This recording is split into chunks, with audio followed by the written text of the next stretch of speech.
아는 기자, 아자 시작합니다. 정치부 조영민 기자 나와 있습니다. 아니, 불과 회동 4시간 앞두고 무산이 된 건데요. 네. 어쩌다 이렇게 된 겁니까? 당초 오늘 12시죠. 만남이 예정되어 있었는데 이 회동을 4시간 앞두고 양쪽에서 모두 이 회동 무산 사실을 알린 겁니다. 표면적으로는 의제 조율이 아직 안 끝나서 시간이 조금 더 필요하다는 거였는데 저희가 취재한 바로는 사실 어제 저녁쯤부터 이 회동이 무산될 분위기가 조금씩 감지되기 시작했습니다. 청와대와 윤석열 당선인 측을 대표해서 이철희 정무수석과 장제원 당선인 비서실장이 줄곧 협의를 해왔는데 어제 저녁 두 사람 간이 의제 조율에 실패한 겁니다. 오늘 아침까지도 이 조율이 좀 이루어지려고 한 것 같았습니다. 오늘 이른 아침까지만 해도 이 청와대 관계자는 이견이 있더라도 회동은 하지 않겠느냐 뭐 이런 반응도 있었거든요. 하지만 결국 문 대통령과 윤 당선인의 오찬 회동은 무산됐습니다. 지금 들어보면 청와대는 뭐 오늘 오전까지만 해도 회동을 하려고 했었던 것 같은데 윤 당선인이 이제 튼 것 같은데요. 그렇다면 윤 당선인이 가장 문제 삼는 부분은 어떤 대목이에요? 이 앞서 리포트에서도 잠깐 언급이 됐었는데 핵심은 인사권이었습니다. 임기 대부분을 윤 당선인과 함께할 기관장들인데 임명 시기가 문재인 대통령 퇴임 전인 경우가 문제가 되는 건데요.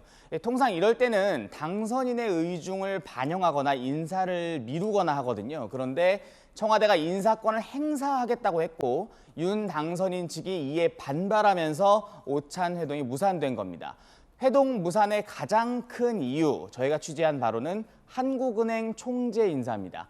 4년 임기로 독립기관이지만 새 정부 경제정책의 한 축을 담당하는 기관인 만큼 윤 당선인 의중이 많이 반영돼야 한다는 게 이 당선인 측 생각입니다. 청와대가 이른바 알박기 하려 한다 이렇게 보고 있는 건데요. 윤 당선인 양측의 이런 팽팽한 신경전을 두고 이런 상황이면 굳이 만남이 필요하냐는 취지의 반응을 내놨다는 이야기도 나왔습니다. 그런 말까지 했다는 거군요. 그런데 사실 이제 저희가요, 청와대가 한국은행 그 총재 임명을 뭐 하지 않으려 한다라는 그 기류를 전해드린 적도 있거든요. 그렇다면 청와대도 임명해야겠다 이렇게 기류가 바뀐 겁니까? 일단 이 청와대의 설명은 이전이나 지금이나 이 입장의 변화가 없다는 겁니다. 문재인 대통령이 후보군을 추리고 윤 당선인이 그 후보군 중에서 한 명을 고르면 되지 않냐는 겁니다. 그렇게 되면 실제로 윤 당선인이 임명한 거나 마찬가지다 이런 설명이죠. 이런 제안을 윤 당선인 측이 받아들이지 못하는 게 오히려 이해하기 어렵다는 분위기입니다.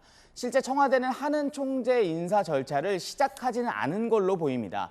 이 한은 총재 임명 절차는 1차적으로 한 20배수 정도, 숫자는 차이가 있을 수 있지만 이 대규모 인사풀을 짜고 이 가운데 4-5명을 추린 뒤 인사검증을 실시하는 절차로 쭉 진행이 되는데 임기를 보름 앞둔 시점에서 아직 이 인사추천위에서 후보군 4-5명을 추리는 작업도 진행되지 않은 걸로 파악이 됩니다. 청와대가 처음에는 인사할 생각이 없었는데 이 윤 당선인 측의 요구가 과도하다고 판단해 이 마음을 바꾼 건지 아니면 처음부터 인사권을 놓지 않으려고 했던 건지는 조금 더 상황을 지켜보면 알 수 있을 것 같습니다. 그러면 결국 지금 상황에서 가장 큰 의제라고 하면 이제 인사권과 특별 사면 부분인데요. 이 사면은 어디까지 양측에서 논의가 된 거예요?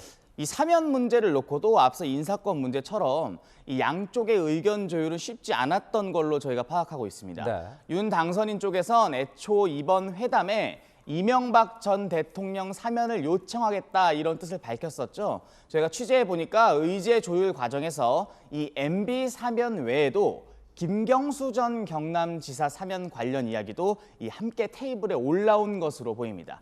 이명박, 김경수 두 사람 모두 사면하는 것은 어떤가 이런 취지의 논의인 겁니다.